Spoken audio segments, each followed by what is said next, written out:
ത്രിതല പഞ്ചായത്തുകളിൽ president vice president തിരഞ്ഞെടുപ്പുകൾ ശനിയാഴ്ച നടക്കും. കോതമംഗലം താലൂക്കിൽ ഭരണം ലഭിച്ച 9 ഗ്രാമപഞ്ചായത്തുകളിലും ബ്ലോക്ക് പഞ്ചായത്തിലും പ്രസിഡന്റ് വൈസ് പ്രസിഡന്റ് സ്ഥാനങ്ങൾ സംബന്ധിച്ച് ധാരണയുണ്ടാക്കി തിരഞ്ഞെടുപ്പിനെ നേരിടുന്നതിനാണ് UDF ഒരുങ്ങുന്നത്.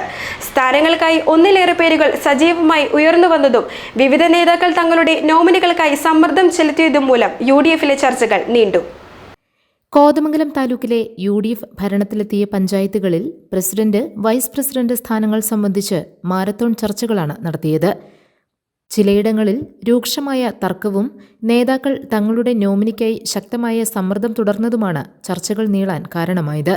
പലയിടത്തും പ്രസിഡന്റ് വൈസ് പ്രസിഡന്റ് സ്ഥാനങ്ങൾക്ക് ടൈം നിശ്ചയിച്ചാണ് ഒത്തുതീർപ്പുണ്ടാക്കിയത്. നെല്ലിക്കുഴിയിൽ 3-ാം വാർഡ് മെമ്പർ സനീറ നസീറാണ് UDFിന്റെ പ്രസിഡന്റ് സ്ഥാനാർത്ഥി. കോട്ടപ്പടിയിൽ ഉമേഷ് ശിവകുമാറാണ് പ്രസിഡന്റാകുന്നത്. കവളങ്ങാട് ബിന്ദു ജോർജും, കുട്ടമ്പുഴയിൽ മേരി കുര്യാക്കോസും, കീരമ്പാറയിൽ റീന ജോഷിയും, വാരപ്പെട്ടിയിൽ സംഗീത പ്രതീഷ് കുമാറുമാണ് പ്രസിഡന്റ് സ്ഥാനാർത്ഥികൾ.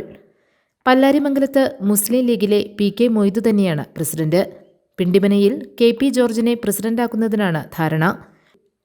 കുട്ടമ്പുഴയിൽ എൽദോസ് ബേബിയും, വാരപ്പെട്ടിയിൽ PA യൂസഫും, കീരമ്പാറയിൽ ബിനോയ് C പുല്ലനും, കവളങ്ങാട് ജോബി ജോർജും, പല്ലാരിമംഗലത്ത് മുഹ്സിന ഷിഹാബും വൈസ് പ്രസിഡന്റുമാരാകും.